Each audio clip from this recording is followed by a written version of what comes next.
இவாளோட பிரார்த்தனை எல்லாம் ஸ்டீவர்ட்சம் பேஸ்டுவான கௌஸ்துபம் retirement community நன்னா வரணும்ன்றதுதான். ஆரோக்கியமும் சந்தோஷமும் தான் பெரியவாளுக்கு முக்கியம். அத கௌஸ்துபம் ரிட்டையர்மெண்ட் கம்யூனிட்டியில நிச்சயமா நீங்க உணரலாம். நாயன்மார்கள் 4வரால் பாடப்பட்ட ஸ்தலம் இது. பட்டினத்தார் வாழ்ந்த ஊர். இப்படி பல சிறப்பு அம்சங்களை கொண்டதுதான் நம்ம திருவிடைமருதூர் ஸ்ரீ மகாலிங்க சுவாமி திருக்கோவில். திருவாரூர் தேரழகு, திருவிடைமருதூர் திரு அழகுன்னு சொல்லுவா. அந்த திருவிடைமருதூர் ஸ்ரீ மகாலிங்க சுவாமி திருக்கோவில் பக்கத்துல 800 மீட்டர்ல அமைஞ்சதுதான் நம்ம கௌஸ்துபம் ரிட்டையர்மெண்ட் ட்ரெடிஷனல் கம்யூனிட்டி.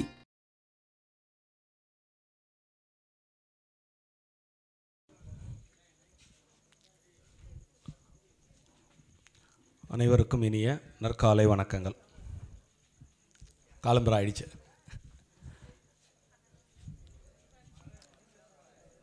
எண்ணிய முடிதல் வேண்டும், நல்லவே எண்ணல் வேண்டும், தென்னிய நெஞ்சம் வேண்டும், தெளிந்த நல்ல அறிவு வேண்டும் என்ற பாரதியின் வரிகளை தியானித்து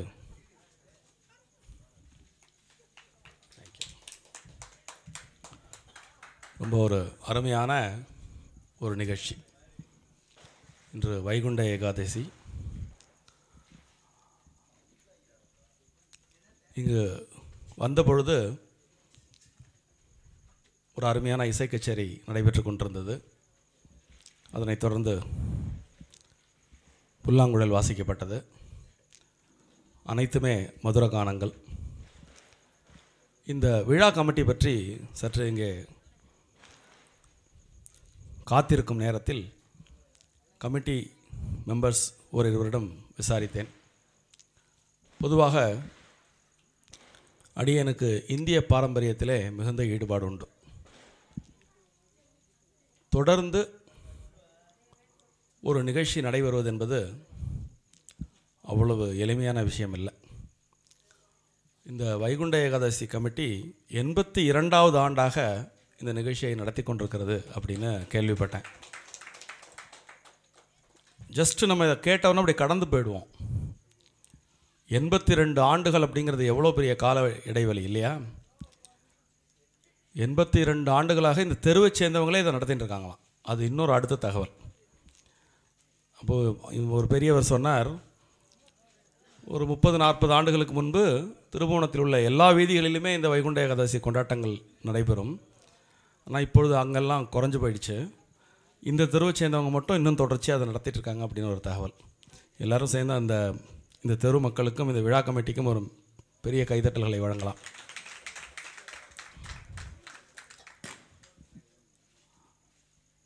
வைகுண்ட ஏகாதசி அப்படிங்கிறது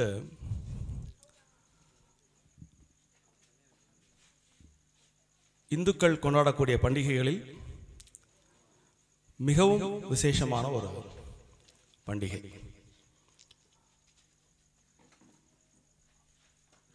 இது பண்டிகை அப்படிங்கிற ஒரு விஷயத்தை தாண்டி இதற்கு பல பெரிய ஏற்றங்கள் உண்டு.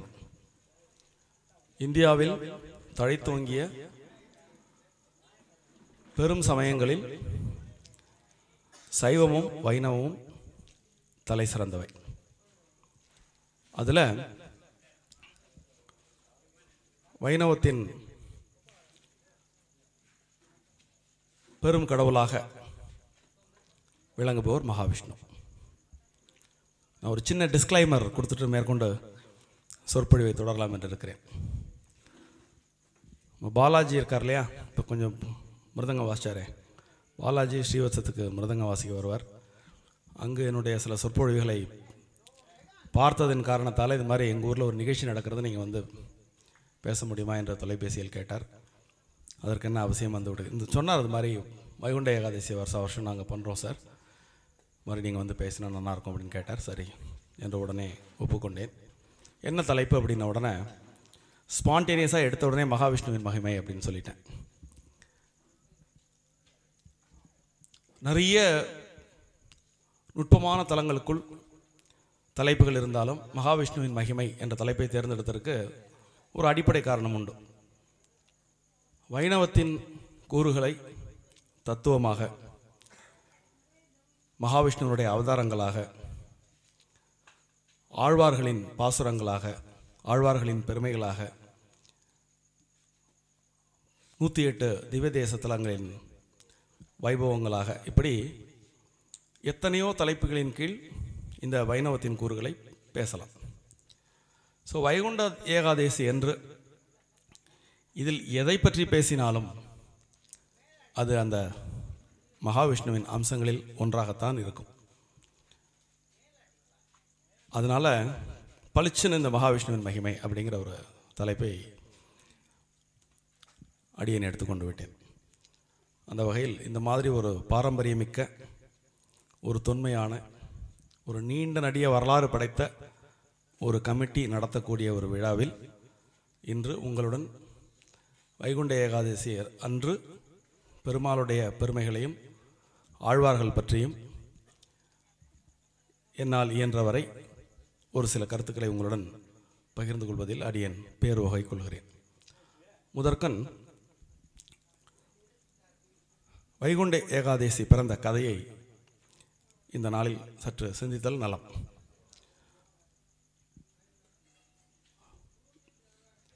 வைகுண்ட ஏகாதசி என்பது இந்து சமய பண்டிகைகளின் நுட்பமான தலங்களை நாம் சிந்தித்து பார்த்தால் நிறைய விஷயங்கள் அதனுடன் பின்னி பிணைந்திருக்கும். இது அறிவியலுக்கு உட்பட்டதும் கூட. ஏகாதசி அப்படிங்கிற ஒரு விஷயம் எடுத்துக்கிட்டிங்கன்னா ஒரு வருஷத்தில் 24 தடவை வரும். ஒவ்வொரு மாதங்களிலும் அமாவாசையிலிருந்து 11ஆவது நாள் வளர்பிறை அதில் ஒரு ஏகாதசி வரும். பௌர்ணமியிலிருந்து தேய்பிறையான 11ஆவது நாளில் ஒரு ஏகாதசி வரும். ஏகாதசி என்றால் ஏகம் ப்ளஸ் தசம். ஏகம்னா 1, தசம்னா 10, இது ரெண்டையும் கூட்டினால் ஏகாதசி. ஸோ 11ஆவது நாள், அமாவாசையிலிருந்து 11ஆவது நாள், பௌர்ணமியிலிருந்து இறங்குமுகமாக 11ஆவது நாள். அதனால் ஒவ்வொரு மாதத்திலும் 2 ஏகாதசிகள் வரும். இப்போ 12 மாதங்களுக்கு 12 × 2 24 ஏகாதசி வரும். அந்த காலத்திலலாம் இந்த 24 ஏகாதசிக்கும் விரதம் இருக்கிறது ஒரு வழக்கம். அது உடல் நலத்திற்கு, மனநலத்திற்கு, ஆத்ம பலத்திற்கு வலு சேர்க்கக்கூடிய ஒரு விஷயம் ஏகாதசி விரதம்.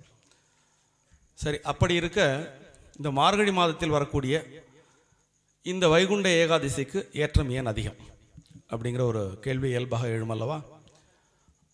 அதற்கு புராணங்களில் வழி வழியாக வழங்கி வந்த சில கதைகள் உண்டு. அது வெறும் கதை மட்டுமல்லாமல் பொதுவாகவே காலம் காலமாக ஒரு சமயம் என்பது, ஒரு வாழ்வியல் என்பது, இப்பயும் நீங்கள் எல்லாம் இங்கே தாய்மார்கள்லாம் இருக்கீங்க, ஒரு 4 வயசு 5 வயசு குழந்தைக்கு ஏதாவது ஒரு ப்ராப்ளம் வந்துருச்சுன்னா மருந்து கொடுக்கும்போது மாத்திரையோ ஏதேனும் ஒரு மருந்தோ கொடுத்தா குழந்தை சாப்பிடாது. என்ன பண்ணுவோம், அதை எதையாவது ஒரு கொஞ்சோண்டு தேன் தடவியோ அல்லது ஏதேனும் சாப்பாட்டில் வச்சோ அப்படியே நம்ம உள்ளே கடத்துவோம் இல்லையா? அது சாப்பிட்ட பிறகு குழந்தை தேகம் நலம் பெற்று அது உற்சாகமாக வளரும். அது மாதிரி பெரும் தத்துவங்கள், வாழ்வியல் உண்மைகள், இதெல்லாம் ராவாக சொன்னால் போய் சேராது. அதற்காக முன்னோர்கள் கடைபிடித்த ஒரு டெக்னிக் அப்படின்னு சொல்லலாம். புராண கதை அப்படிங்கிறது ஒரு டெக்னிக் அப்படின்னு சொல்லலாம். அந்த மாதிரி 14 புராணங்கள் இந்திய தேசத்தில் உண்டு. இந்த 14 புராணங்களையும் நமக்கு தொகுத்து வழங்கியவர் வியாச மகர்ஷி. அவர் எல்லா விதமான சிவபுராணம், லிங்க புராணம், பத்ம புராணம், பார்வதி புராணம், லக்ஷ்மி புராணம் அப்படின்னு இப்போ எல்லா விதமான புராணங்கள், அதில் புராண ரத்னம் என்று அழைக்கப்படக்கூடிய விஷ்ணு புராணம், இந்த 14 புராணங்களில் விஷ்ணு புராணமும் உண்டு. வியாச மகரிஷி எழுதக்கூடிய அந்தந்த புராணங்களில் எவர் மையப்பொருளாக வருகிறாரோ, விநாயகருக்கு ஒரு புராணம் உண்டு, கந்தருக்கு ஒரு புராணம் உண்டு. இப்படி எந்தெந்த புராணங்களை எழுதுகிறாரோ அந்தந்த புராணத்தில் வரக்கூடிய கடவுளரை முழுமுதற் கடவுள் என்று வியாசர் கூறுவது வழக்கம். அந்த வகையிலே விஷ்ணு புராணத்திலே மகாவிஷ்ணுவனுடைய மகிமையை ரொம்ப பிரமாதமாக விவரித்திருப்பார். அடியேன் இந்த உரை துவக்கும் பொழுது இந்தியாவில் பல்வேறு விதமான சமயங்கள் தோன்றின. அதில் சைவமும் வைணவமும் அன்றிலிருந்து இன்று வரை செழித்தோங்கிய பெரும் சமயமாக விளங்கின. குறிப்பாக தமிழகத்திற்கு ஒரு மிகப்பெரிய ஏற்றம் உண்டு. இந்த 2 சமயங்களும் வளர்ந்ததுக்கு ஒரு மிகப்பெரிய ஏற்றம் உண்டு.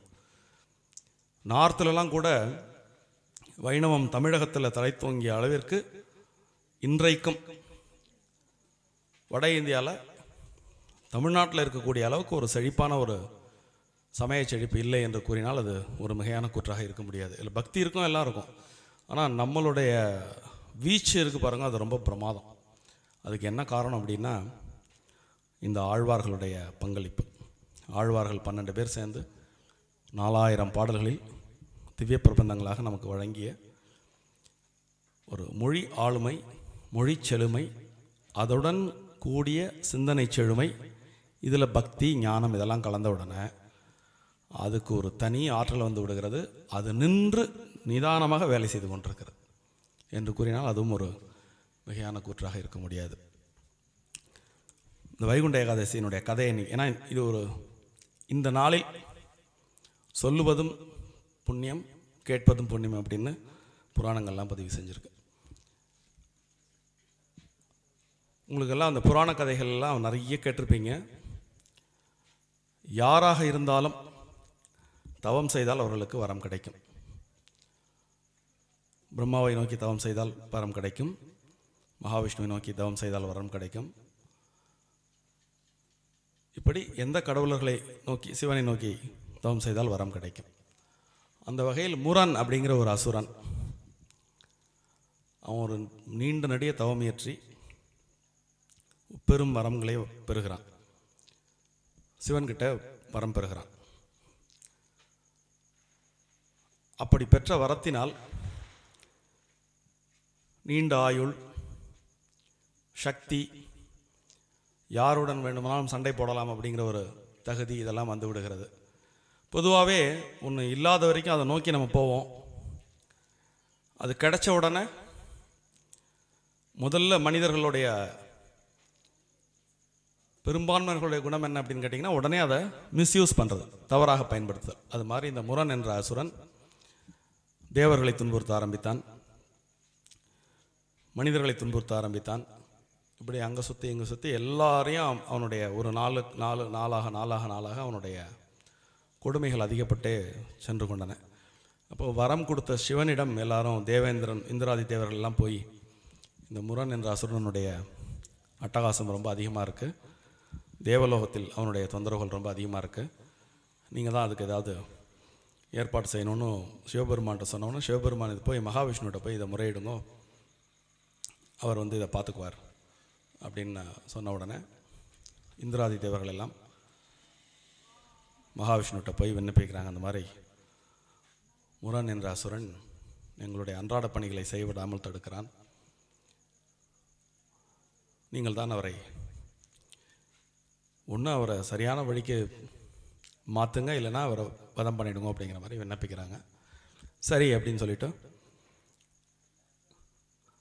போய் அவன்கிட்ட சொல்லி பார்க்குறார். முதல்ல அவன் ஒன்றும் கேட்குற மாதிரி இல்லை. ஏன்னா அவன் சிவனிடம் வரம் பெற்றதால் தன்னை ஆதி அந்தமற்ற அந்த இறைவனாகவே தன்னை அவன் கற்பிதம் செய்து கொண்டு விட்டான். அதனால் உலகத்தில் யார் சொல்கிறதையும் கேட்குற மனநிலையில் அவன் இல்லை.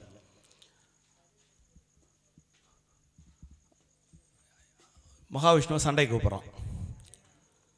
நீங்கள் உண்மையிலேயே பெரிய முழுமுதற் கடவுளாக இருந்தால் என்னுடன் போரிட்டு நீங்கள் வெற்றி பெறுங்கள், அதன் பிறகு நீங்கள் கூறுவதை நான் கேட்கிறேன் அப்படின்னு சொல்லி மகாவிஷ்ணுவை சண்டைக்கு அழைக்கிறான். புராணங்கள் பதிவு செய்கிறது அவர்கள் இருவருக்குமான சண்டை குறைந்தபட்சம் 1000 வருடங்கள் நீடித்ததாம். இப்போ நம்ம வியாசர் பற்றி கூறினேன் இல்லையா, வியாசர் எந்த புராணம் எழுதினாலும் அந்த புராண நாயகனை முழுமுதற் கடவுள் என்று கூறுவார். அந்த வகையில் விஷ்ணு பிரான் முழுமுதற் கடவுள் என்றால் இந்த அசுரனை அழிக்க அவருக்கு 1000 வருடம் தேவையா அப்படிங்கிற ஒரு இயல்பான ஒரு கேள்வி நமக்கு எழும் இல்லையா. அங்கே தான் நம்ம கொஞ்சம் இந்த புராணங்கள் சொல்லக்கூடிய விஷயங்களை கொஞ்சம் ஆழ்ந்து யோசிக்க வேண்டியிருக்கு. எப்படி அப்படின்னு கேட்டால், தவம் அப்படின்னு ஒரு விஷயம் சொன்னோம் இல்லையா. இந்த தவம் யார் செய்தாலும் அவர்களுக்கு பலன் உண்டு. திருக்குறளில் வந்து இந்த தவம் பற்றின ஒரு அதிகாரமே உண்டு. அதில் கூற்றம் குதித்தலும் கைகூடும் நோற்றலின் ஆற்றல் தலைப்பாட்டார்க்கே அப்படின்னு ஒரு பாடல் வரும். அதுக்கு மீனிங் என்ன அப்படின்னா, கூற்றம் என்றால் யமன். யமனையே வெல்லக்கூடிய ஒரு ஆற்றல் ஒருவருக்கு வரும். எப்பொழுது என்றால், நோற்றல், நோன்பு நோற்றல், தவம் இருத்தல் அப்படிங்கிற ஒரு பண்பு யாருக்கு கை கூடுகிறதோ அவர் யமனை வெல்லக்கூடிய ஒரு பக்குவத்தை பெறுவார் அப்படின்னு திருவள்ளுவர் சொல்லியிருக்கார். இன்னொரு திருக்குறளை சொல்லியிருக்கார், வேண்டியாங்கு எய்தலால் செய்தவம் ஈண்டு முயலப்படும். ஒருத்தன் நினச்ச மாதிரி அடையலாம். எப்போ அப்படின்னா, அவன் தவம் என்ற ஒரு விஷயத்தை கைக்கொள்ளும் பொழுது அவன் நினைத்த மாதிரி அடையலாம். ஏன் இந்த இடத்துல சொல்கிறேன் அப்படின்னா, அந்த முரண் என்பவன் அசுரனாகவே இருந்தாலும் அவன் ஈட்டிய தவம் இருக்கிறதல்லவா, அது மிகவும் வலிமையான தவம். அந்த தவத்திற்கு எவ்வளவு வலிமை இருக்கிறதோ அந்த வலிமையை, தவத்துக்கான வலிமையை கொடுக்கறதே கடவுளர்கள் தானே. இப்போ சிவனோ விஷ்ணுவோ பிரம்மாவோ ஒருத்தர் ஏற்றக்கூடிய தவத்தின் வலிமைக்குரிய வரத்தை கொடுத்த பிறகு அதோட பவர் இருக்கிற வரைக்கும் அவங்கள அலோவ் பண்ணுவாங்க. அதனால தான் பார்த்தீங்கன்னா, சில இன்றையும் நம்முடைய நடைமுறை வாழ்வையில் கிராமத்தில் நல்லவனாக இருக்கிறவனுக்கெல்லாம் எங்கப்பா வாழ்வை இருக்கு, அநியாயம் பண்ணுறவங்க தான் காலம் அப்படிங்கிற ஒரு டயலாக்கை நம்ம கண்டிப்பாக வாழ்க்கையில் ஒவ்வொருத்தரும் ஏதேனும் ஒரு முறையை கேட்டிருப்போம் இல்லையா? ஒவ்வொருத்தர் வாழ்க்கையிலையும் இந்த டைலாக்கை கண்டிப்பாக நம்ம கேட்டிருப்போம். நல்லவங்களாக இருக்கிறவங்களுக்குலாம் ரொம்ப சோதனையாக இருக்குது, கெட்டவனாக இருக்கிறவங்களாம் ஈஸியாக வாழ்ந்துட்டு போயிடறான் அப்படின்னு. நமக்கு தெரியாது அவன் எந்த ஜென்மத்தில் என்ன தவம் பண்ணியிருப்பான் அப்படிங்கிறது நமக்கு தெரியாது. அது தீர்ற வரைக்கும் கடவுள் அவனை ஆட விடுவார். அந்த தீர்ற மூமெண்ட்டில் அவன் காலி. ஸோ அந்த மாதிரி இந்த முரண் என்பவனுடைய அந்த நீண்ட நெடிய தவம் மகாவிஷ்ணுவே 1000 வருடம் எதிர்த்து சண்டை போடக்கூடிய அளவுக்கு இருந்ததுனால 1000 வருஷம் அவரே கொஞ்சம் களைப்படைஞ்சு போய் ஒரு குகையில் போய் கொஞ்சம் நேரம் ரெஸ்ட் எடுத்துகிட்டு வந்து கண்டினியூ பண்ணலான்னு சொல்லிட்டு ஒரு குகையில் படுத்துட்டு இருக்கார். அப்போது இவன் வந்து இதுதான் நமக்கு சமயம், இப்போ அம்பு போட்டு மகாவிஷ்ணு நம்ம காலி பண்ணிவிடுவோம் அப்படின்னு நினைக்கிறான். இந்த இடத்துல நமக்கெல்லாம் தோணும், சுவாமிகிட்டே வரத்தை வாங்கிட்டு இப்படி அன்ஃபேராக இவன் நடந்துக்கிறானே அப்படின்னு நமக்கு தோணும். அதனால தான் அவன் அசுரன், அவனுக்கு வெற்றி மட்டும்தான் குறிக்கோள். ஆனால் அப்படி அவன் மகாவிஷ்ணு சற்று கண்ணயிரும் பொழுது பானம் போட முயற்சி செய்த அந்த நொடியில் மகாவிஷ்ணுடைய தேகத்திலிருந்து ஒரு பெண் சக்தி தோன்றுகிறது. தோன்றி இந்த முரண் முன்னாடி வருது. இந்த முரண் பார்க்குறான். ஏன்னா 1000 வருஷம் மகாவிஷ்ணுவோட சண்டை போட்ட அந்த கெத்தில் சொல்கிறான், அவரே முன்னாடி நிற்க முடியாது, நீ என்ன ஒரு சின்ன பெண்மணி, நீ வந்து என்னை வதம் செய்ய போகிறாயா, அதனால் கொஞ்சம் அப்படி ஒதுங்கி போ அப்படிங்கிறான். பெண்ணாக இருப்பதால் உன்னுடன் போரிட நான் விரும்பவில்லை அப்படின்னு சொல்கிறான்.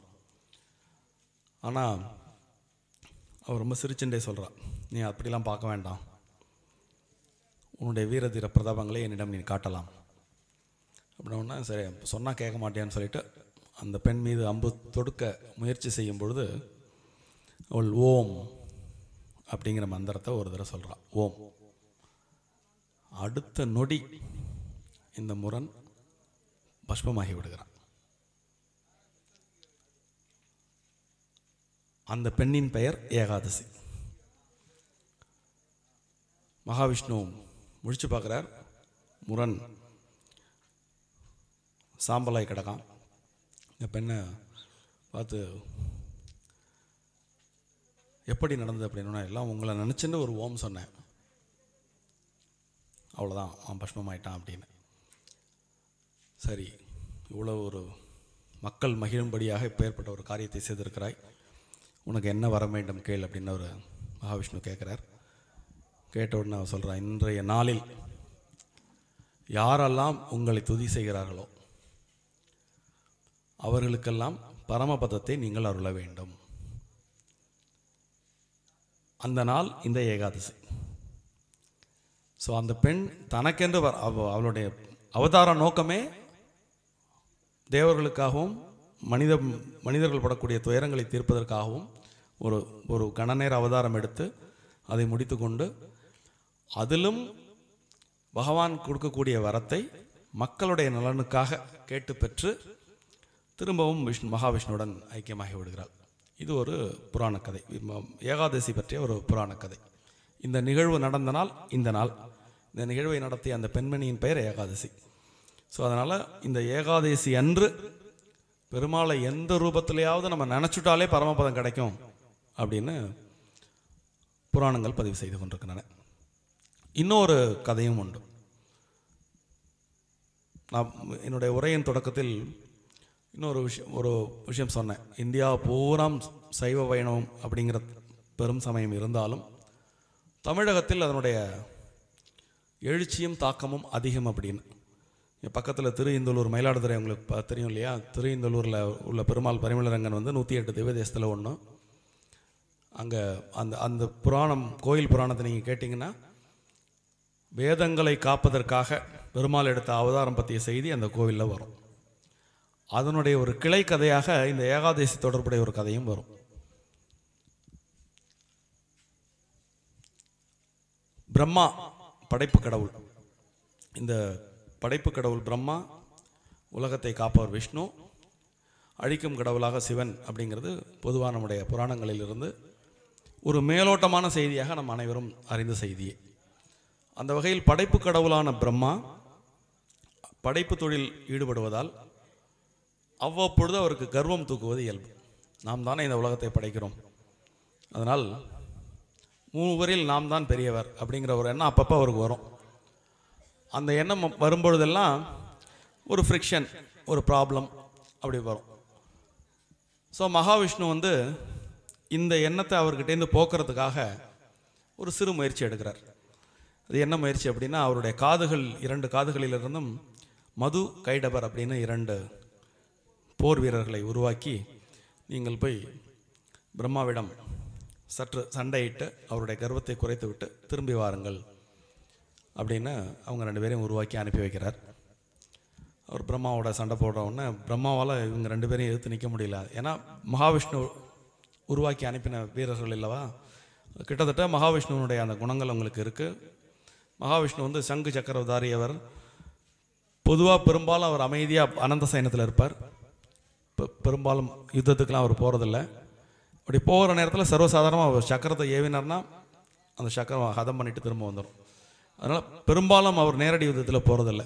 இந்த மது கைடவர்களை அனுப்பினதுனால பிரம்மா திணறி, பிரம்மா ஓடி மகாவிஷ்ணுவோட சரண்டர் ஆகிடுவார். நீங்கள் தான் என்னை காப்பாற்றணும் அப்படின்னு. அப்போ அவர் சொல்கிறார் மது கைடவர்களை பார்த்து, போகிறோம், நீங்கள் உங்களோட யதாஸ்தானத்துக்கு போகலாம் அப்படின்னு. இதுக்கு இடையில் இந்த பிரம்மா பயந்து போனதை பார்த்த உடனே இவங்களுக்கு அந்த மது கைடவர்கள் 2 பேருக்கும் அந்த தன்முனைப்பு ரொம்ப அதிகப்பட்டு போகும். நமக்கு ரொம்ப சூப்பர் பவர் இருக்குது, பிரம்மாவே நம்ம ஓட விரட்டிட்டோம், அவர் போய் மகாவிஷ்ணுவோட தஞ்சம் அடைஞ்சிட்டார், அப்படின்னா நம்ம பெரிய ஆள் அப்படிங்கிற ஒரு எண்ணம் வந்துடுறது. மகாவிஷ்ணு சொல்கிறத கேட்க மாட்டேங்கிறாங்க. இப்போ நான் தான்ப்பா ஒன்று உருவாக்கி அனுப்பிச்சேன், நான் சொன்ன வேலை முடிஞ்சு போச்சு, நீ போய் உன்னோட யதாஸ்தானத்துக்கு போ அப்படின்னோடனே, இல்லை நீங்கள் சொல்கிறத கேட்குற இடத்துல இப்போ நான் இல்லை, முடிஞ்சால் நீங்கள் வரேன்னு கேளுங்க, நான் வரேன் தரேன் அப்படின்னு அவங்க 2 பேரும் சொல்லுவாங்க. மகாவிஷ்ணு அப்படி கொஞ்சம் சிரிச்சுக்கிண்டே, அப்படியா, சரி. மகாவிஷ்ணு வரம் கேட்க தயாரானவுன்னா இவங்களுடைய அந்த திமிர் அப்படிங்கிறது இன்னும் அதிகப்படுது. ரொம்ப சிரிச்சுட்டே கேட்குறார், நீங்கள் இருவரும் என்னால் வதம் செய்யப்பட வேண்டும், அதுதான் உங்கள்கிட்ட நான் கேட்கக்கூடிய வரம் அப்படின்னு சொல்லி கேட்குறார். ஆஹா, நம்மளே வாயை கொடுத்து நம்ம மாட்டின்ட்டோமே அப்படின்ட்டு 2 பேரும் ரியலைஸ் பண்ணுறாங்க தன்னுடைய தப்பை. இவர் தான் நம்முடைய எஜமானர், இவர் தான் நமக்கு சகல பவரையும் கொடுத்து ஒரு வேலை, அவர் கொடுத்தது ஒரு வேலை, பிரம்மாவனுடைய தலைகணத்தை குறைப்பதற்காக ஏவப்பட்ட ஒரு வேலை. அந்த வேலையை நம்ம ஒழுங்காக செஞ்சுட்டு அழகாக அவர்கிட்ட தஞ்சம் அடைஞ்சிருந்தாங்களா, இப்போ நம்ம குற்றவாளி வரை நின்றுட்டோமே அப்படின்ட்டு உணர்றாங்க. உணர்ந்த உடனே, சரி பிரபு, நாங்கள் உங்கள் கைகளாலே வதம்பட தயாராக இருக்கிறோம், ஆனால் ஒரு நிபந்தனை அல்லது ஒரு விண்ணப்பம். எடுத்த உடனே எங்களை பஸ்வமாக்கிடாதீங்க, ஒரு மாத காலமாவது உங்களோட சண்டை போட்ட பெருமை எங்களுக்கு கொடுங்க. 1 மாத காலம் அந்த யுத்தம் நீடித்து அதன் பிறகு உங்களுடைய பரமபதத்தை நாங்கள் அடைகிறோம் அப்படின்னு 2 பேரும் விண்ணப்பிக்கிறாங்க. சரி என்று பெருமாள் அந்த வரம் கொடுத்து 1 மாதம் அந்த சண்டை போகிறது. 1 மாதம் முடிவில் அவங்க 2 பேரும் இவருடைய பாதம் பணிந்து வைகுண்டத்திற்கு ஏகினார்கள் அப்படின்னு அந்த கதை முடியும்.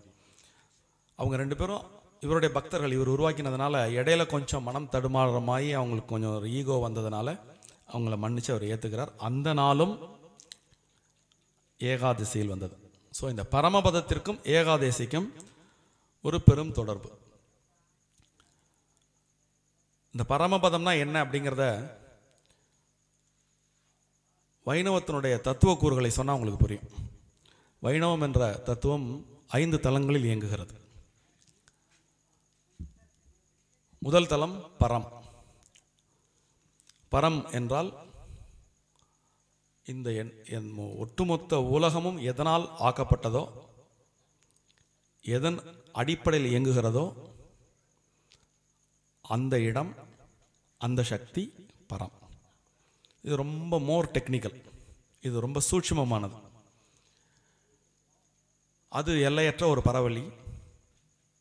அதுக்கு உருவம் கிடையாது, நிறம் கிடையாது, காலம் கிடையாது. அதனால் அது ஒரு அதுதான் பேஸ், அதுதான் இறைவன் அப்படின்னு நீங்கள் எடுத்துக்கலாம்.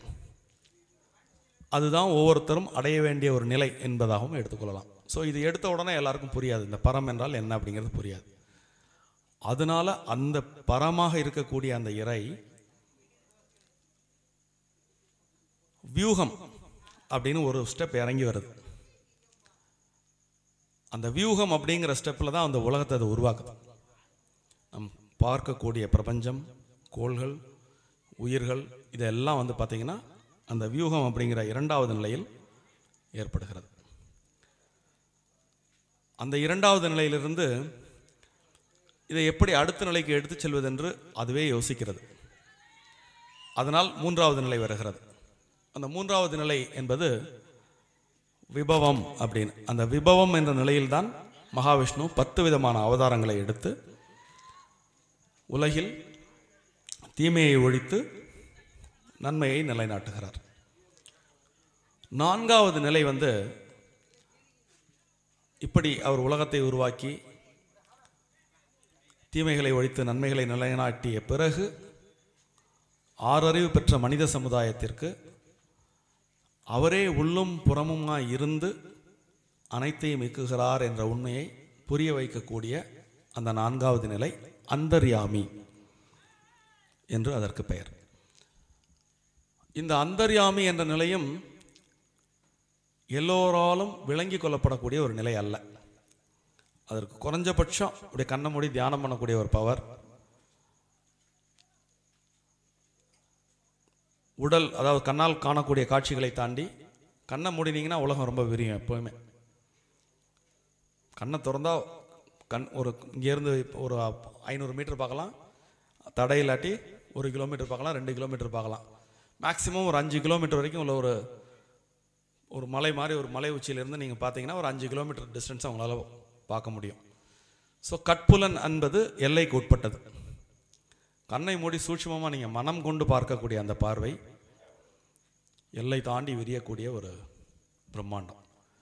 ஸோ இந்த நிலையை உணரக்கூடிய கெப்பாசிட்டி தான் அந்த அந்தர்யாமி அப்படிங்கிற ஒரு விஷயம். இது கொஞ்சம் பயிற்சி உள்ளவங்க, ஆர்வம் உள்ளவங்க முயற்சி பண்ணினா கிடைக்கும். பெருமாள் அதை தாண்டி அடுத்து ஒரு 5வது நிலை இறங்கி வருகிறார். அதுக்கு பேர் அர்ச்சை அப்படின்னு பேர். அர்ச்சாவதாரம். இப்போ நம்ம பார்க்குறோம், இந்த ஊரில் கோதண்ட சுவாமி கோயில் இருக்குது, பரிமளரங்கநாதர் இருக்கார், கும்பகோணத்தில் சாரங்கபாணி, இப்படி 108 திவ்ய தேசம். எங்கெல்லாம் பெருமாள் கோயில் இருக்கிறதோ அந்த சிலாரூபத்தில் தான் வந்து மக்களுக்கு காட்சி கொடுத்து அருள் செய்யக்கூடிய அந்த நிலைக்கு அர்ச்சை, அர்ச்சாவதாரம் என்ற பெயர். ஸோ இந்த 5 நிலைகளில் வைணவத்தின் தத்துவம் இயங்குகிறது. பெருமாள் இந்த 5 நிலைகளிலுமே பெருமாள் இருக்கார். இப்போ நம்ம பொதுவாக ஜனங்கள் எந்த இடத்துல இருக்கோம் அப்படின்னு கேட்டிங்கன்னா, அர்ச்சாவதார மூர்த்திகளை வழிபட்டு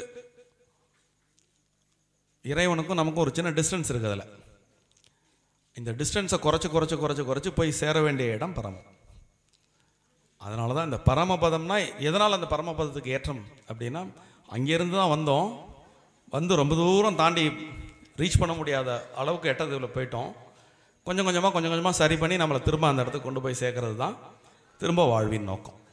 அதனால் இந்த பரமபதம் அப்படிங்கிற ஒரு விஷயம் வந்து அந்த கடவுளிலிருந்து கீழேருந்து திரும்ப நம்ம கடவுள்கிட்ட போய் சேர்ற அந்த ஒரு சைக்கிள் தான் நம்முடைய வாழ்க்கையினுடைய முயற்சி. அதனால் நம்ம பண்ணக்கூடிய அத்தனை முயற்சிகளும் இப்போ நம்ம பிறக்கிறோம், வளர்கிறோம், கல்வி பயில்கிறோம், ஏதேனும் ஒரு தொழில் செய்து பணம் ஈட்டுகிறோம், அந்த பணத்தை வைத்துக்கொண்டு நம்முடைய வாழ்வியல் தேவைகளை பூர்த்தி செய்கிறோம், கூட பிறந்தவங்க, சமுதாயம், இப்படி இது எல்லாமே நீங்கள் நுட்பமான தளத்தில் ஆரம்பத்தில் பார்த்தீங்கன்னா ஒரு தேவையின் அடிப்படையில் நம்ம வாழ்வு அமையும். தேவை பூர்த்தி பண்ண உடனே மனம் அடுத்தடுத்த லெவலுக்கு மேலே போகும். ஆனால் மனதுக்கு ஒரு தீராத ஒரு தாகம் ஒன்று இருக்கும். அதை கேட்ச் பண்ணிட்டோம்னா அந்த தாகம் என்ன அப்படின்னு கேட்டிங்கன்னா கடவுளை அடைதல் அப்படிங்கிறது தான் அந்த தாகம். ஸோ அந்த தாகத்தை அடைஞ்சவன் தான் அந்த பரத்தை நோக்கி போவோம். அதனால் இப்போ நீங்கள் நிறைய நம்ம கதைகள் கேட்டு சில விஷயங்களுக்கு வந்து மதிப்பு இல்லாமல் போயிடுது. பரமபதம், மோட்சம், இந்த மாதிரியான விஷயங்களெல்லாம் நம்ம நிறைய உபன்யாசங்களில் கேட்டு என்ன மோட்சம், அதை பற்றி ஒன்றுமே தெரியாதே, எதுக்கு போய் அதை அடையணும், எல்லாத்தையும் விட்டுட்டு உலகியல் இன்பங்களெல்லாம் விட்டு அதை போய் நம்ம என்ன அடைய வேண்டும் அப்படிங்கிற கேள்வியெல்லாம் வரும். உதாரணத்திற்கு உணவின் மேல் நமக்கு ஒரு ஈடுபாடு இருக்குது. ஒருத்தருக்கு இட்லி பிடிக்கும், ஒருத்தருக்கு தோசை பிடிக்கும், ஒருத்தருக்கு சக்கரை பொங்கல் பிடிக்கும். அந்த சக்கரை பொங்கல் பசி இருந்ததுன்னா கொஞ்சம் அனுபவிக்கலாம். ஒரு 100 கிராம் சாப்பிட்லாம், 200 கிராம் சாப்பிட்லாம். எனக்கு ரொம்ப பிடிக்கும் அப்படின்னா எவ்வளோ சாப்பிட்லாம்? 200 கிராம் சாப்பிட்லாமா? 500 கிராம் சாப்பிட்டா என்ன ஆகும்? முதல்ல நீங்கள் முதல் வாய் வைக்கும் பொழுது அனுபவித்த அந்த உணர்வை ஒரு 200 கிராம் சாப்பிட்ட பிறகு அனுபவிக்க முடியுமா? அந்த தாங்குதலத்தை தாண்டி போனால் சக்கரை பொங்கலை பார்த்தோன்னே வெறுப்பு வந்துடுமா? ஸோ உலகியல் ரீதியாக இந்த புலன் வழி நாம் அனுபவிக்கக்கூடிய இன்பங்கள் அனைத்திற்கும் ஒரு எல்லை உண்டு. அப்போ ஒவ்வொன்றாக நமக்கு தெரியாத வரைக்கும் ஒன்றில் ஆர்வம் இருக்கும். அதை நோக்கி போய் அதை அடைய அந்த ஆர்வம் குறையும். அப்போ இந்த ஆர்வம் குறையாத நிலை ஒன்று உண்டு இல்லையா? எந்த ஒன்றை அடைந்தால் இந்த சலிப்பு அப்படிங்கிற ஒரு விஷயம் அடையாதோ, எந்த ஒன்றை அடைந்தால் மகிழ்ச்சி என்பது தொடர்ச்சியாக கிடைக்குமோ, எந்த மகிழ்ச்சி உங்களுக்கு அமைதியை கொடுக்குமோ, எந்த மகிழ்ச்சியும் அமைதியும் திருப்தியை கொடுக்குமோ, அதுதான் ஃபைனல் டெஸ்டினேஷன். இப்போ நீங்கள் வாழ்க்கையில் இன்பம் அப்படிங்கிறது ஒரு ஒரு ஒரு கொஞ்ச நேரம் நீடிக்கக்கூடியது, மகிழ்ச்சி இன்னும் கொஞ்சம் அடிஷனலாக நீடிக்கக்கூடியது. இன்பமும் மகிழ்ச்சியும் வந்த பிறகு தான் அமைதி அப்படிங்கிறது. இந்த அமைதிங்கிற சொல்லு வந்து நம்ம நிறைய கேட்கலாம். அமைதியை அடைகிறோமா அப்படின்னு நம்ம பார்த்தோம்னா, தனியாக உட்காந்து ஒவ்வொருத்தரும் நம்ம யோசித்தோம்னா, அமைதியாக இருக்கிறோமா, மகிழ்ச்சியாக இருக்கிறோமா, திருப்தியாக இருக்கிறோமா, இந்த 3 உணர்வு தான் ஒரு மனிதன் எந்த நிலையில் இருந்தாலும், அவனுடைய பொருளாதாரமெல்லாம் அவனுடைய வெற்றியே அல்ல, அவனுடைய படிப்பு அவனுடைய வெற்றியே அல்ல, அவன் சமுதாயத்தில் அடையக்கூடிய அந்தஸ்து அவனுடைய வெற்றியே அல்ல. எது ஒருவனுடைய வெற்றியை தீர்மானிக்கிறது என்றால், இந்த 3ஐ எவன் தனதாக்கி கொள்கிறானோ, மகிழ்ச்சி, அமைதி, திருப்தி, இந்த 3ஐ எவன் தனதாக்கி கொள்கிறானோ அவனே வெற்றியாளன். இந்த 3ஐயும் அடைஞ்சவன் கடவுளுக்கு பக்கத்தில் போய்டும். ஸோ இப்போ கடவுள்கிட்ட போகிறதுக்கு PhD டிகிரி வேண்டாம்,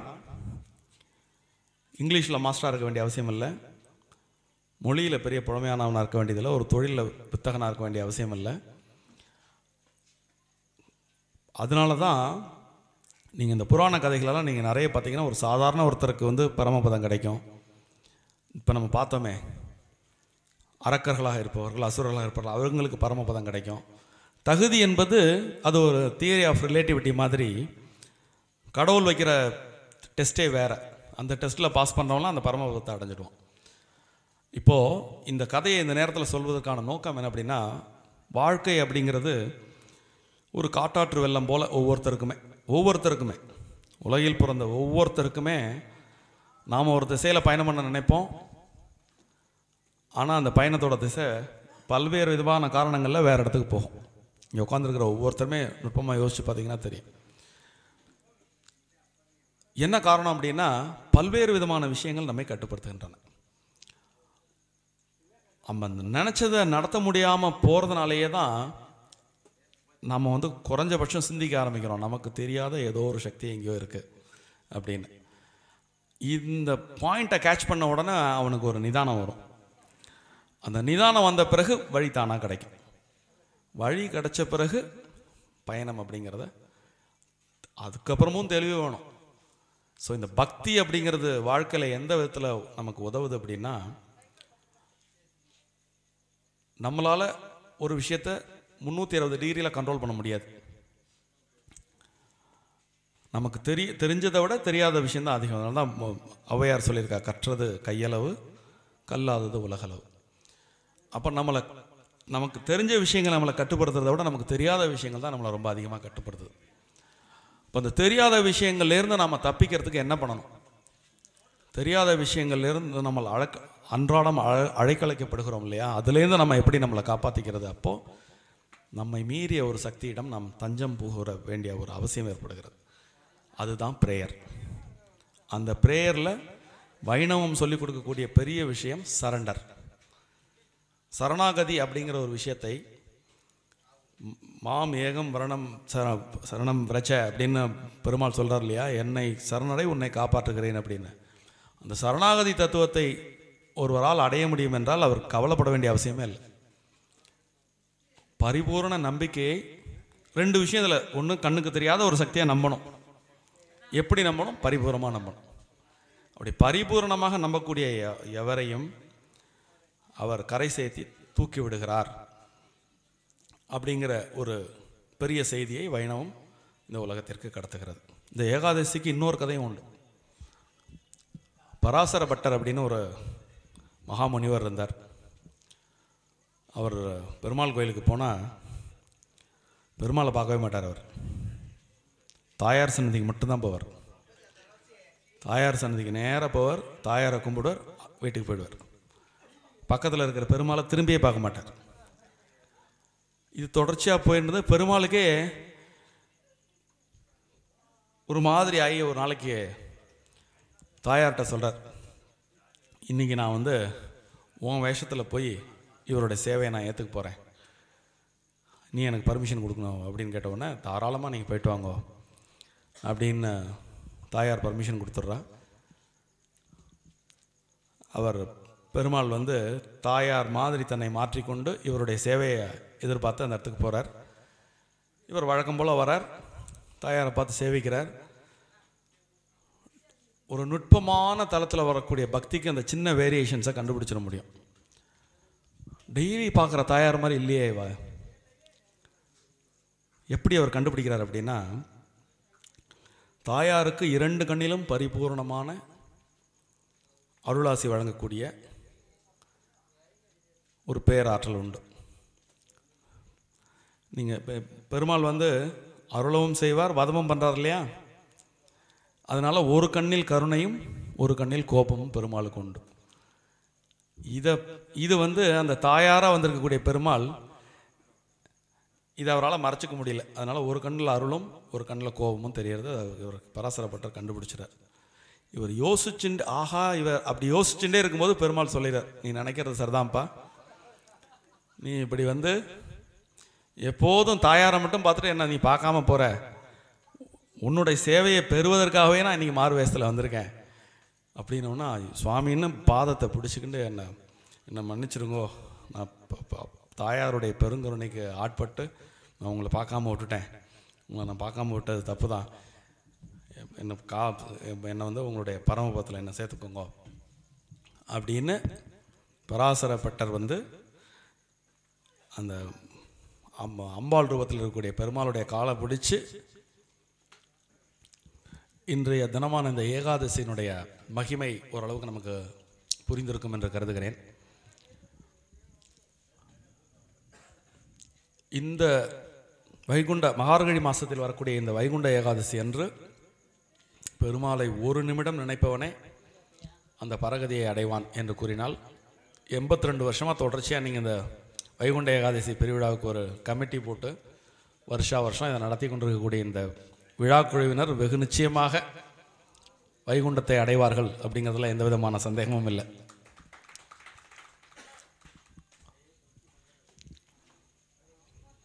தமிழகத்தின் எழுச்சி பற்றி நம்ம சொன்னோம் இல்லையா? இந்த ஆழ்வார்கள் தோன்றிய காலம் 6ஆம் நூற்றாண்டிலிருந்து 9ஆம் நூற்றாண்டு வரைக்கும் அந்த ஒரு 300 ஆண்டுகளில் இந்த 12 ஆழ்வார்களும் வந்து விடுறாங்க.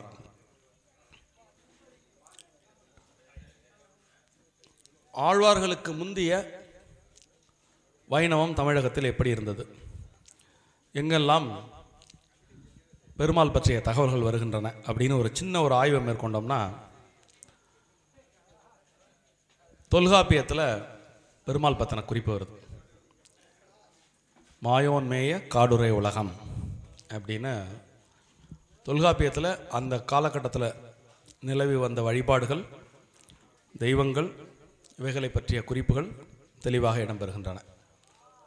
அப்புறம் சங்க இலக்கியங்களில் பரிபாடல், பத்துப்பாட்டு, எட்டுத்தொகை, மதுரை காஞ்சி, பெரும்பானாற்றுப்படை, இது போன்ற இலக்கியங்களிலே பெருமாள் பற்றிய குறிப்புகள் வருகின்றன. குறிப்பாக மதுரை காஞ்சியிலே பெருமாள் பற்றிய ஒரு அற்புதமான ஒரு வரி, ஒரு வார்த்தை, ஒரு வரி கூட ஒரு வார்த்தை, திருமரு மார்பன். பெருமான் எப்படி இருக்கார் அப்படின்னு கேட்டால் அவர் திருமரு மார்பன். திரு அப்படின்னா லக்ஷ்மி, மரு என்றால் கௌஸ்துபம்னு சொல்கிறோம் இல்லையா? ஸ்ரீவத்சம் வாசி கௌஸ்துபஹாரா அப்படின்னு சொல்லிட்டு பெருமாளை சொல்லுவாங்க. பெருமாளுடைய ஹிருதயத்தில் மகாலட்சுமி வீற்றிருப்பதால் ஸ்ரீவத்சன் அப்படின்னு அவருக்கு ஒரு பேர். அதுக்கும் ஒரு புராண கதை உண்டு. இந்த கௌஸ்துபமணி எப்படி வந்துச்சு அப்படிங்கிறதுக்கு ஒரு புராண கதை உண்டு. இதே மாதிரி பெருமாள் வந்து ஒரு அசுரனை வதம் செய்துவிட்டு, பொதுவாக மகாவிஷ்ணுவினுடைய தன்மை என்ன அப்படின்னு கேட்டிங்கன்னா, எப்பொழுதும் அமைதியாக இருத்தல். எது பற்றியும் அவர் கவலைப்பட மாட்டார், சிரிச்சுட்டே இருப்பார், சந்தோஷமாக இருப்பார். அதனால் அவருக்கு அனந்த சாயி அப்படின்னு ஒரு பேர் உண்டு. கிடந்த பெருமாள் அத்தனை பேரும் பார்த்திங்கன்னா ஜாலியாக அவர் படுத்து தூங்குகிற காட்சி தான் நம்ம கிடந்த பெருமாளை பார்க்கக்கூடிய அத்தனை காட்சியும். ஒரு அன்றைக்கு ஒரு சின்ன சஞ்சலம் அவருக்கு, இந்த அசுரனை வதம் பண்ணிட்டு வந்த பிறகு ஒரு சஞ்சலம் இருந்தது. தேவி கேட்குறா, என்ன ஏன் இவ்வளோ நீங்கள் சலனப்பட்டு நான் பார்த்ததே இல்லையே அப்படின்னு அவரை ஆசுவாசப்படுத்துறதுக்காக அந்த நெஞ்சை தடவி கொடுத்த உடனே அந்த இடம் வந்து ஒரு மருவாகிவிட்டது. பின்னாடி அதுவே கௌஸ்துபமணி ஆகிவிட்டது. அதனால் மதுரை காஞ்சி என்ற சங்க இலக்கியத்திலே பெருமாளை திருமருமார்பன் என்று விழித்திருக்கிறார்கள். அதே மாதிரி நம்முடைய பெரும் காப்பியங்கள் அப்படின்னு நம்ம படிச்சிருப்போம் நிறைய தமிழில், 50 காப்பியங்கள் அப்படின்னு. 50 காப்பியங்களில் என்னென்னா சிலப்பதிகாரம், சீவக சிந்தாமணி, வளையாபதி, மணிமேகலை, குண்டலகேசி. ரைட் ஸ்டூடெண்ட்ஸ் இருக்கீங்களா இங்கே? 50 காப்பியங்கள். இந்த 5 சரிதானா? இதில் ஒரு பாயிண்ட் என்னென்னா, இந்த 50 காப்பியங்களும் சமண காப்பியங்கள். தமிழகத்தில் இந்த 5ஆம் நூற்றாண்டுக்கு முன்பு தமிழகத்தில் சமணமும் பௌத்தமும் ஓங்கி இருந்தது. அதில் குறிப்பாக தமிழில் ரொம்ப மிகப்பெரிய இன்ஃப்ளூயன்ஸாக சமணம் கொண்டிருந்தது. அப்படி சமணம் இயற்றிய பெரும் காப்பியங்களாக இந்த 50 காப்பியங்கள் இருந்தன. எதுக்கு இந்த இடத்துல குறிப்பிடுறேன்னா, அதில் முதல் காப்பியமான சிலப்பதிகாரத்தில் ஆய்ச்சியர் குரவை என்ற பகுதியில் கண்ணனுடைய திருவிளையாடல்கள் பூரா வரும். அங்கங்கே பெருமாளுடைய 10 அவதாரங்களுடைய செய்திகளும் போகிற போக்கில் சில இடங்களில் வரும். கோவலன் வந்து பூம்புகாரை விட்டு மதுரைக்கு போகும்பொழுது கோவலன் நீங்கிய பூம்புகார் எப்படி இருக்குது அப்படிங்கிறத ஒரு உதாரணத்தின் மூலிமா இளங்கோவடிகள் சொல்வார். அயோத்தியை ராமர் நீங்கிய பொழுது அயோத்தி எப்படி இருந்ததோ அப்படி கோவலன் பூம்புகாரை விட்டு வெளியே சென்றவுடன் பூம்புகார் இருந்தது அப்படின்னு. ஸோ இப்படி அங்கொன்றும் இங்கொன்றுமாக புராண செய்திகள் வந்து நம்முடைய சங்க இலக்கியங்களிலே பதிவு செய்யப்பட்டது. இந்த ஆழ்வார்கள் அப்படின்னு இந்த 5ஆம் நூற்றாண்டுக்கு பிறகு இவங்க தோன்றின பிறகு தான் பெருமாளுடைய பெருமை அப்படிங்கிறது வந்து பார்த்திங்கன்னா பக்கவாக நிலைநாட்டப்பட்டது. ஒரு வேடிக்கையான முதல் 3 ஆழ்வார்களை பற்றி சொல்லும்பொழுது ஒரு வேடிக்கையாக ஒரு கதை கூட உண்டு. ஆனால் அவங்கள பற்றி நிறைய தகவல்கள் இல்லை. பொய்கை ஆழ்வார், பூதத்தாழ்வார், பேயாழ்வார் அந்த 3 பேரும் அடுத்தடுத்த நாட்களில் அவதரித்ததாக ஒரு கதை உண்டு. ஒருத்தர் மயிலாப்பூரில், ஒருத்தர் திருவொற்றியூரில், இன்னொருத்தர் காஞ்சிபுரத்தில் 3 பேரும் அடுத்தடுத்த நாட்களில் அவதாரம் செய்ததாக. இந்த 3 பேரும் திருக்கோவிலூருக்கு செல்கிறார்கள். ஒரு தடவை நீங்கள் ஓங்கி உலகளந்த உத்தமன் பேர் பாடி, நான் உள்ளே வரும்போது அந்த பாட்டை தான் அவங்க பாடிட்டு இருந்தாங்க. பெரியாழ்வாரும் சரி, ஆண்டாளும் சரி, பெருமாளுடைய 10 அவதாரங்களிலே இந்த வாமன அவதாரத்தையும் திருவிக்கிரம அவதாரத்தையும் ரொம்ப உவந்து கொண்டாடுவாங்க. அது தனியாக ஒரு ஆய்வு செய்ய வேண்டிய ஒரு விஷயம். அப்படித்தான் இந்த முதல் 3 ஆழ்வார்களும் திருக்கோவிலில் போய் இந்த திருவிக்கிரமரை பார்க்கறதுக்காக போகிறாங்க. சுவாமியை சேவிச்சுட்டு வர வழியில் திடீர்னு மழை பெய்கிறது. இந்த மழையிலேருந்து தப்பிச்சு ஒரு வீட்டில் ஒதுங்கிறதுக்காக பொய்கை ஆழ்வார் போகிறார். இந்த மழை பெய்யுறதுனோன்னு சரி உள்ளே போகலான்னு ஒரு ரேடின்னு அந்த காலத்தில் இப்போ இங்கேயே அந்த வீடெல்லாம் பார்க்கலாம். முதல் கட்டு, 2வது கட்டு, 3வது கட்டு, இப்படி 4 கட்டு வீடு இருக்கும் இல்லையா. முதல்ல என்ட்ரன்ஸ் ஆனோன்னா திண்ணை இருக்கும். திண்ணையை தாண்டினோன்னா ஒரு ரேழின்னு சொல்லிட்டு திண்ணைக்கும் நடுக்கூடத்துக்கும் இடைப்பட்ட பகுதிக்கு பேர் ரேழின்னு பேர்.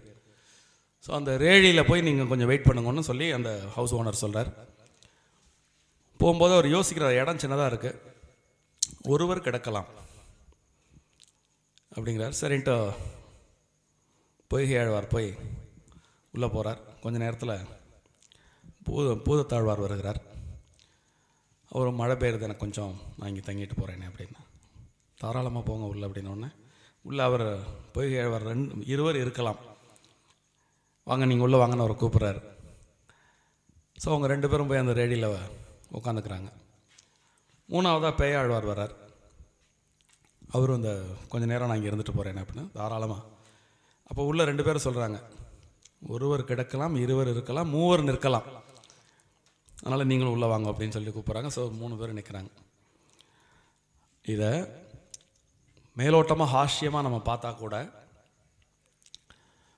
ஒரு நெருக்கடி இல்லையா, ஒரு இட நெருக்கடி, இடப்பற்றாக்குறை. இந்த இடப்பற்றாக்குறையில் ஒரு 3 மகான்கள் நிற்கிறாங்க, 3 ஆழ்வார்கள். அப்போது திடீர்னு அவங்களுக்கு திருவிக்கிரம பார்த்த ஞாபகம் வருது.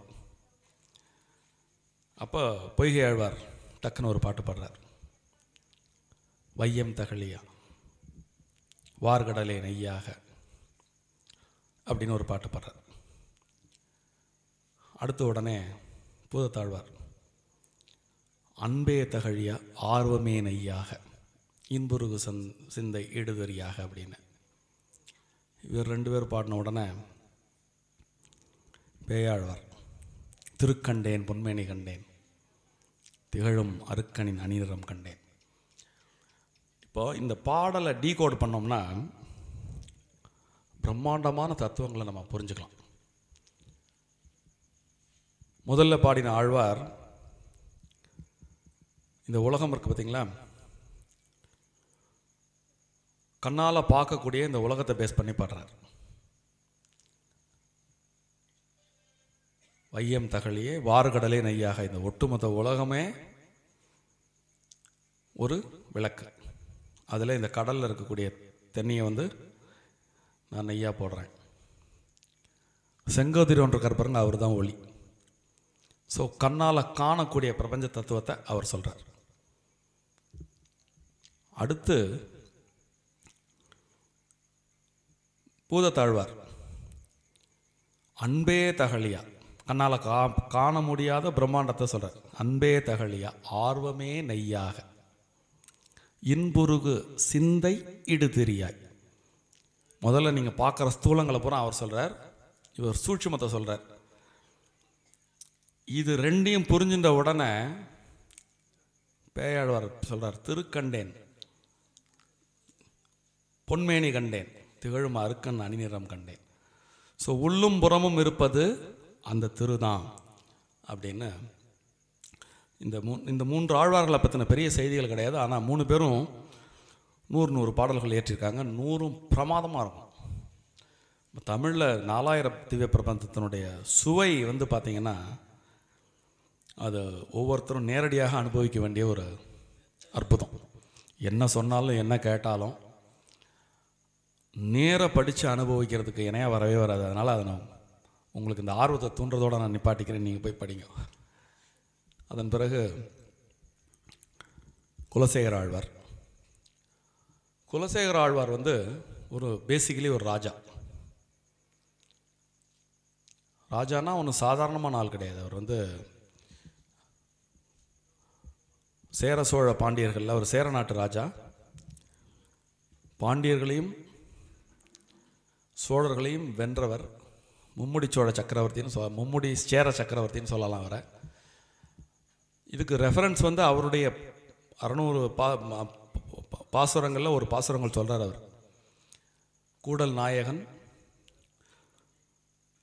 கொல்லிக்காவலன், கோழிவேந்தன் அப்படின்னு. கூடல்னா மதுரை பாண்டியர்கள், கூடல் நாயகன். கொல்லிக்காவலன்னா கொல்லி என்பது அந்த சேரநாட்டு பகுதி, காவலன் என்றால் அரசன். கோழிவேந்தன்னா நம்ம சேவர் கொடி தான் ஆரம்ப காலகட்டத்தில் முற்கால சோழர்களுக்கு கோழி என்று சொன்னால் அது சோழர்களை குறிக்கும். ஸோ இது அவரே எழுதுகிறார், அகச்சான்று. 3வது ஒரு வெரிஃபிகேஷன் தேவையில்லை. குலசேகர ஆழ்வார்களுடைய பாசுரத்தில் தன்னுடைய பொசிஷனை அவர் சொல்கிறார். ஸோ அந்த மாதிரி அப்பேற்பட்ட ஒரு பெரிய மகாராஜா அவர் தான் முதல்ல இந்த 4000 திவ்ய பிரபந்தத்தில் நம்ம பக்கத்தில் இருக்கக்கூடிய சேங்கனூரை சேர்ந்த பெரியவாச்சாம்பிள்ளை, நம்ம ஸ்ரீ அண்ணாவனுடைய 8வது தலைமுறை பெரியவாச்சாம்பிள்ளை ஒரு பெரிய வியாக்கியான சக்கரவர்த்தி.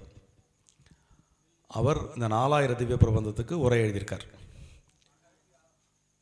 அவர் தான் எத்தனையோ பேர் உரை எழுதியிருக்காங்க. இந்த 4000 பாசுரங்களில் எங்கெங்கெல்லாம் ராமாயணம் வருது அப்படின்னு சொல்லிட்டு தொகுத்து பாசுரப்படி ராமாயணம் அப்படின்னு ஒரு விஷயத்த சொல்கிறார். அவருடைய கூற்றின் மூலமா அந்த 12 ஆழ்வார்களை அவர் தரம் பிரிக்கிறார். இந்த ஆழ்வார்கள் அப்படின்னாலே அது ஒரு வினையால் அணையும் பெயர். அது ஒரு பெயர் சொல் மட்டுமல்ல, வினையால் அணையும் பெயர். என்னன்னா ஆழ்ந்து உள்ளே செல்பவர்கள், இறை பக்தியில் ஆழ்ந்து உள்ளே செல்பவர்கள் ஆழ்வார்கள். இதை அவர் தான் சொல்கிறார். அப்படி இந்த 12 ஆழ்வார்களில் அவர் சொல்கிறார், சாதாரண தேக நலனை மட்டும் நினைக்கக்கூடிய மனிதர்களை தாண்டி ரிஷி பெருமக்கள் உயர்ந்தவர்கள். இந்த ரிஷி பெருமக்களை பார்க்கும் பொழுது பகவத் சிந்தனையிலே ஆழ்ந்த ஆழ்வார்கள் உயர்ந்தவர்கள். இந்த ஆழ்வார்களிலே 12 பேரில் பெரியாழ்வார் மிக உயர்ந்தவர். பெரியாழ்வாரையும் தாண்டி ஒருத்தவங்க இருக்காங்க. யார் அப்படின்னு கேட்டிங்கன்னா ஆண்டாள் அப்படின்னு முடிப்பார். 4000 பாட்டில் ஆண்டாள் பாடினது 173 பாட்டு தான். நாச்சியார் திருமொழி 143, திருப்பாவை 30. ஸோ இந்த 143 + 30 173 பாசுரம் தான் ஆண்டாள் பாடினது. ஆனாலும் ஆண்டாளுக்கு அவ்வளோ பெரிய ஏற்றம் ஏன் அப்படின்னா அவளுடைய அந்த கருத்தினுடைய வலிமை. இப்போ இந்த மார்கழி மாதம் பகவத்கீதையிலே பகவான் சொல்லியிருக்கார் இல்லையா, மாதங்களில் நான் மார்கழி அப்படின்னு. இந்த 30 நாட்களுக்கும் 30 திருப்பாவை பாடியிருக்காங்களா. இந்த 30 திருப்பாவையில் முதல் 15 நோற்றலை பற்றி, நோன்பு பற்றி நம்ம சொன்னோம் இல்லையா. இந்த நோன்பு நோற்பதை பற்றின முதல் 15 பாடல் இருக்கும். அடுத்த 15 பாடலில் இப்போ இந்த 14 புராணங்களில் எங்கெல்லாம் மகாவிஷ்ணுவை பற்றி என்னெல்லாம் சொல்லப்பட்டிருக்கோ அதனுடைய சாரம் பூரா அந்த 15 பாட்டில் வந்துடும். 1000 பாடல்களில் மற்ற ஆழ்வார்கள் சாதிக்காததை 15 பாடல்களில் ஆண்டாள் சாதித்திருக்கிறார். அதனால தான் பெரியவாச்சாம்பிள்ளை சொல்லியிருக்கார், அதை இந்த 12 ஆழ்வார்களில் 11 பேர் ஆண்கள், ஒன்றே ஒன்று தான் பொண்ணு. அந்த பெண்மணியினுடைய அந்த கெப்பாசிட்டியும் வந்து டாப் அப்படிங்கிறத பெரியவாள் செம்பிள்ளை சாதிச்சிருக்கிறார். இந்த பெரியாழ்வாரை ஏன் பெருசுன்னு சொல்லியிருக்காரு தெரியுமா? பெரியாழ்வார் வந்து ரொம்ப ஒரு நினச்சி கொண்டாட வேண்டிய ஒரு பெரிய மகானவர். பெரியாழ்வார் வந்து ஸ்ரீவில்லிபுத்தூரில், அவருடைய இயற்பெயர் விஷ்ணு சித்தர். ஸ்ரீவில்லிபுத்தூர் அவருடைய இடம். அவர் இருந்த பீரியடில் அரசாட்சி பண்ண ஒரு ராஜா பேர் ஸ்ரீமாறன் ஸ்ரீமல்லவன் அப்படின்னு பாண்டிய நாட்டினுடைய மகாராஜா. அவர் ஒரு முறை தேசாந்திரம் போகும்பொழுது ஒரு நாடகத்தை ஒரு இடத்துல ஒரு நாடகம் பார்க்குறார். இந்த மாதிரி ஒரு மேடை நாடகம். அவர் அப்படி நகர்வலம் போகிற ஒருத்தர் வந்து அந்த ஓரத்தில் நின்று பார்க்குறார். இந்த மேடை நாடகத்தில் ஒரு காட்சி வருது. 2 பேர் பேசிக்கிறாங்க. வாழ்க்கைனா என்ன? ஒரு இளைஞன் ஒரு முதியவனை பார்த்து வாழ்க்கையை பற்றின தத்துவத்தை கேட்குறான். இப்போ இந்த முதியவர் சொல்கிறார், ரொம்ப சிம்பிளான தத்துவம், ரொம்ப என்றைக்கும் மனிதர்களுக்கு பயன்படக்கூடிய ஒரு அற்புதமான தத்துவம். ராத்திரி தூங்கணும் அப்படின்னா என்ன செய்யணும்? இது ஒரு பெரிய கேள்வியா? எடுத்த உடனே நமக்கு ஒரு ஆச்சரியமாக வரும். ராத்திரி படுத்தா தூங்கிட போகிறோம். ஆனால் அது அவ்வளோ ஈஸியா? படுத்த உடனே தூங்குறது அவ்வளோ ஈஸியாக? நிச்சயமாக கிடையாது. அதுக்கு அந்த பெரியவர் சொல்வார், பகல் பூராம் எவன் உழைக்கிறானோ அவன் போய் ராத்திரி படுத்தானா உடனே தூங்கிடுவான். ஸோ இரவில் நீ தூக்கத்தை நன்றாக அனுபவிக்க வேண்டும் என்று விரும்பினால் பகலில் நன்றாக வேலை செய்ய வேண்டும். அதே போல் எப்படி பகல் இரவு அப்படின்னு ஒரு நாளை நாம் பிரித்துக் கொள்கிறோமோ, வாழ்க்கையில் இளமை முதுமை அப்படின்னு ரெண்டு விஷயம் இருக்கு.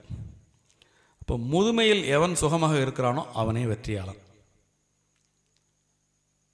யாருடைய தயவும் இல்லாமல் ஒரு வயது தாண்டியவுடன் தனக்கான எல்லாவற்றையும் உண்டு பண்ணி கொண்டு கிருஷ்ணாராமா கோவிந்தான்னு சொல்லுவோம் இல்லையா, இப்படி இருக்கக்கூடிய கெப்பாசிட்டி உள்ளவன் யாரோ அவன் தான் வெற்றியாளன் அப்படிங்கிறார். அப்போ இந்த சின்ன பையன் கேட்குறான், அப்போனா இளமையில் நான் என்ன செய்யணும்? இளமையில் நன்கு உழைக்க வேண்டும். இளமையில் நன்கு உழைப்பவன் முதுமையை தரமாக அனுபவிக்க தகுதியானவனாக மாறிவிடுகிறான் அப்படின்னு அந்த மேடை நாடகத்தில் உள்ள காட்சி அந்த ராஜா பார்க்குறார். உடனே அரசாங்கம் போன உடனே அரசவையை கூட்டுறார். நீங்கள் திருவிளையாடலெல்லாம் பார்த்துருப்பீங்க. திடீர்னு அந்த ராஜாவுக்கு சந்தேகம் ஒன்று பறைய அறிவிச்சு பெண்களின் கூந்தலுக்கு இயற்கையிலேயே மனம் உண்டா இல்லையான்னு ஒரு விவாதம் வச்சார் இல்லையா? அந்த மாதிரி அந்த ஸ்ரீமாறன் ஸ்ரீவல்லவன் அரசாங்கத்துக்கு போன உடனே, தன்னுடைய மண்டபத்துக்கு போன உடனே ஒரு பறை அறிவிக்கிறான். நான் இந்த உலகத்தினுடைய சிறந்த தத்துவத்தை நான் தெரிந்து கொள்ள விரும்புகிறேன். எது என்னை இறைவனுடன் கொண்டு சேர்க்கும் என்பதை நான் தெரிந்து கொள்ள விரும்புகிறேன். ஸோ இது பற்றின ஞானம் உள்ளவர்கள் எனது அரசவையிலே விவரங்கள் கூறி நான் மகிழ்ந்தால் அவர்களுக்கு பொற்கிழி வழங்கப்படும் அப்படின்னு ஒரு பறை அறிவிக்கிறார். அதுவுமே அந்த காலத்துலலாம் எப்படின்னு கேட்டிங்கன்னா, அந்த சங்கப்பலகையை பற்றின செய்திகளாக நம்ம கேள்விப்பட்டோம்னா தரமான ஒரு விஷயத்தை நேச்சுரலாகவே இவால்வ் பண்ணக்கூடிய ஒரு ப்ராசஸ் அந்த காலத்தில் இருந்துச்சு. அது மாதிரி அந்த அவையின் நடுவிலே ஒரு பொற்கிழி கட்டி தொங்க விடப்படும். பெரிய பெரிய விற்பனர்களெல்லாம் அவர்களுடைய கருத்துக்களை, சமய கருத்துக்களை முன்வைக்கலாம், விளக்கலாம். யாருடைய கருத்து சரி அப்படிங்கும் பொழுது அந்த பொற்கிழி தானாக கீழே விழுந்துவிடும் அப்படின்னு ஏற்பாடு. அப்போது பெரியாழ்வார் ஸ்ரீவில்லிபுத்தூரில் இருக்கார். அப்போ அவருடைய பேர் விஷ்ணு சித்தர்.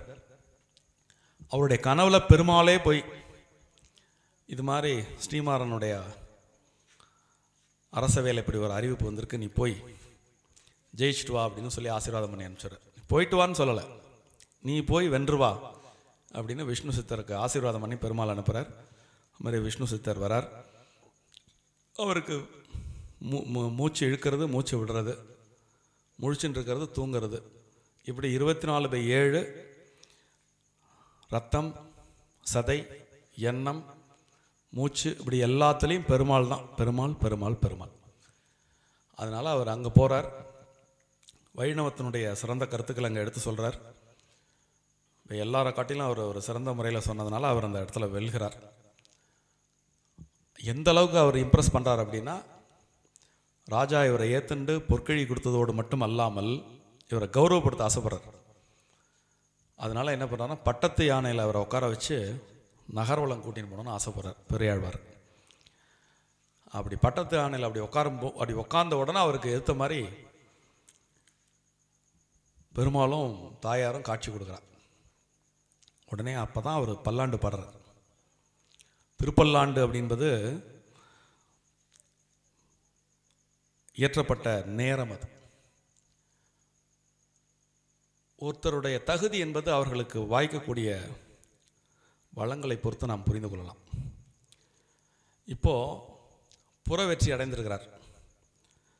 அவர் ஒரு பெரிய மகானாக இருந்தார். ராஜா கிட்ட போய் தத்துவம் பேசி பொற்கழி பெற்றார். மிகப்பெரிய மரியாதையை சம்பாதிச்சார். ஆனால் இதுதான் அவருடைய வாழ்க்கையை மெஷர் பண்ணக்கூடிய வெற்றியானு கேட்டிங்கன்னா கிடையாது. பெரியாழ்வாருடைய வாழ்க்கையை ரொம்ப நுட்பமாக நம்ம பார்த்தோம்னா, ஆண்டாள் பொண்ணாக வாச்சிருப்பா, பின்னாடி திருவரங்கநாதன் மருமகனாக வந்திருப்பார். யோசிச்சு பாருங்க. பெரியாழ்வார் இப்போ ஏன் இப்போ சேங்கனூரில் இருந்து உள்ள இந்த நம்ம பெரிய வாச்சாம்பிள்ளை நுட்பமாக பார்த்தா பெரியாழ்வார் தான் பெருசு அப்படின்னு சொன்னாரா இல்லையா? 12 ஆழ்வார்களில் பெரியாழ்வாருக்கு ஒரு ஏற்றம், பெரியாழ்வாரை காட்டிலும் ஆண்டாளுக்கு ஏற்றம் அப்படின்னு அடுத்து ஏன் சொல்கிறார் அப்படின்னா, உலகத்தில் அடைய வேண்டிய உயர்ந்த இலக்கு இறைவன் இல்லையா? இப்போ ஆண்டாள் வளர வளர வளர ஆண்டாள் என்ன நினைக்கிறான்? கண்ணனையே மணாளனாக பெற வேண்டும்னு நினைக்கிறான். பெற்றாளா இல்லையா கடைசியில்? இப்போ இந்த பயோடேட்டா மீதி உள்ள 11 ஆழ்வாருக்கும் கிடையாது. ஒரு சின்ன ஒரு டங் ட்விஸ்டர் மாதிரி ஒரு விஷயம் சொல்லலாம். பெருமாளுடைய மனைவியான மகாலட்சுமி பெருமாளுக்கு மாலை போட்டிருப்பார். மற்ற ஆழ்வார்கள் எல்லாம் பெருமாளுக்கு பாமாலை சூட்டியிருப்பார்கள். ஆண்டாள் ஒருத்தி தான் பெருமாளுக்கு பூமாலையும் சூட்டினாள், பாமாலையும் சூட்டினாள். அப்போ இந்த மாதிரி நீங்கள் டீகோட் பண்ணி பார்க்கும் பொழுது அந்த 12 ஆழ்வார்களில் ஆண்டாளே மிக உயர்ந்தவள் அப்படின்னு பெரியவாச்சாம்பிள்ளை சொல்லுவார். இது மாதிரி இந்த 12 பேருடைய பிரபாவங்கள், 12 பேருடைய திருமங்கை ஆழ்வார் நமக்கு பக்கத்தில் இங்கே திருநாங்கூர். திருமங்கை ஆழ்வார் பூர்வ கதை என்ன? அவர் ஒரு கல்வர். அப்புறம் வழிப்பறி. அதன் பிறகு பெருமாள் மேரில் பக்தி ஏற்பட்டு 108 திவ்ய தேசத்தில் 86 திவ்ய தேசத்துக்கு அவர் மங்களாசாசனம் பண்ணியிருக்கார். இப்போ அங்கே சுற்றி இங்கே சுற்றி இப்போ நான் கடைசியாக பாயிண்ட்டுக்கு வரேன். இப்போ ஆரம்பத்தில் ஒரு 3 புராண கதைகள் சொன்னோம் இல்லையா? இந்த மாதிரி திருவரங்க பெருமான் அவர் ஒரு நாள் பாட்டு பாடிக்கொண்டிருக்கும் பொழுது, இது போன்ற ஒரு ஏகாதசி நன்னாளில் பெருமாள் அகமகிழ்ந்து, உனக்கு ஏதேனும் வர வேணுமானால் கேள் அப்படிங்கிறார். நம்மளாம் சாதாரண மனுஷங்கள்ட்ட கேட்டால் நம்ம ஏதாவது நமக்கு வேணுங்கிறத சொல்லுவோம் இல்லையா? இவரே அந்த 12 ஆழ்வார்களில் இவரே ஒரு 1000 பாட்டு பாடியிருக்கார். திருமங்கை ஆழ்வாரே 1000க்கு மேற்பட்ட பாடல்கள் பாடியிருக்கார். ஆனால் பெருமாள்கிட்ட என்ன கேட்குறாருன்னா, விண்ணப்பிக்கிறார், இந்த ஆழ்வார்களில் பெரியாழ்வார்னு ஒருத்தர் இருக்கார், ஒரு 1000க்கு மேற்பட்ட பாடல்கள் பாடியிருக்கார்.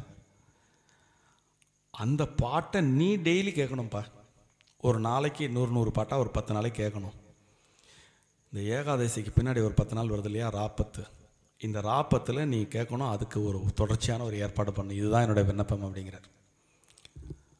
அப்படி தான் இந்த திருவரங்கத்தில் வரக்கூடிய ராப்பத்து அப்படிங்கிறத அப்படி தான் ஆரம்பிச்சது. 12 ஆழ்வார்களில் உருவான திருமங்கை ஆழ்வாருக்கு அந்த கெப்பாசிட்டியும் இருக்குது. 1000 பாட்டு பாடினதோடு இல்லை, 86 திவ்ய தேசங்களை பாடியிருக்கார்.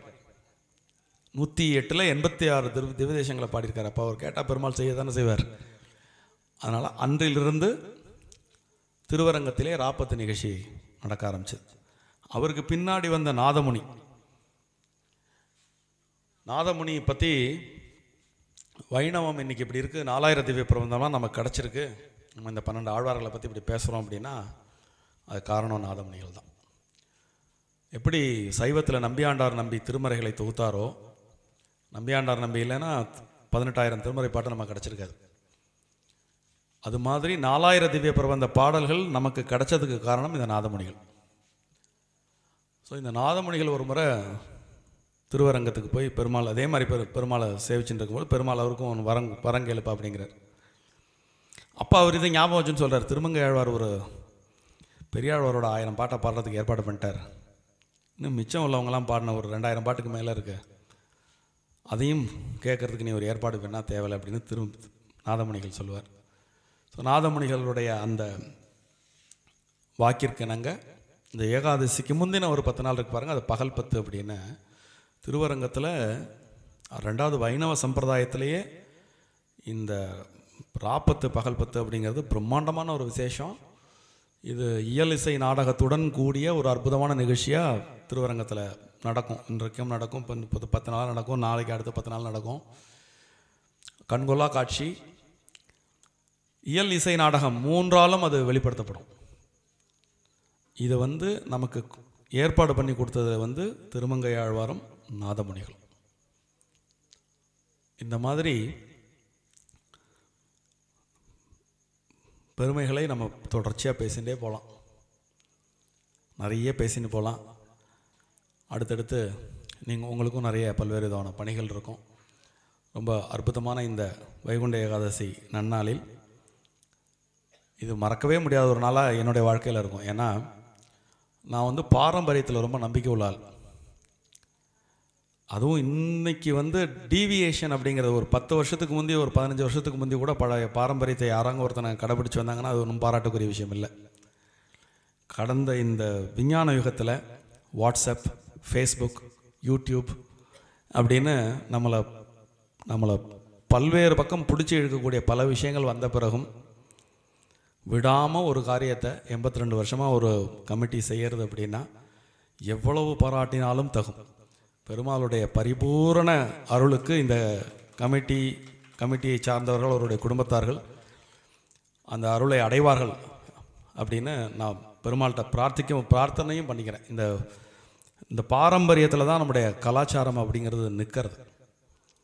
கலாச்சாரம் தான் நம்முடைய வாழ்வியலை தீர்மானிக்குது, நம்முடைய ஏற்றத்தை தீர்மானிக்கிறது. உலகியல் வெற்றியெல்லாம் அவசியம்தான். இப்போ நம்ம சொன்னோம் இல்லையா, மகிழ்ச்சி, அமைதி, திருப்தி, இப்போ இந்த 3ஐயும் கொடுக்கறது எதுன்னு கேட்டிங்கன்னா நம்முடைய கலாச்சாரம், பாரம்பரியம், பக்தி, ஞானம், இவைகள் தான். இதை அடையிறதுக்கு உங்களை மாதிரி வாலண்டியர்ஸ் விடாமல் வேலை செய்கிறவங்க இந்த உலகத்துக்கு தேவை.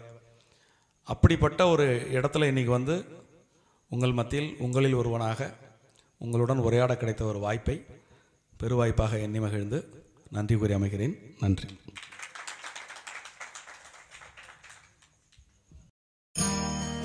இவாளோட பிரார்த்தனை எல்லாம் ஸ்டீவர்ட்சம் ஃபேஸ் 2 கௌஸ்துபம் ரிட்டையர்மெண்ட் கம்யூனிட்டி நன்னா வரணுன்றது தான். ஆரோக்கியமும் சந்தோஷமும் தான் பெரியவாளுக்கு முக்கியம்.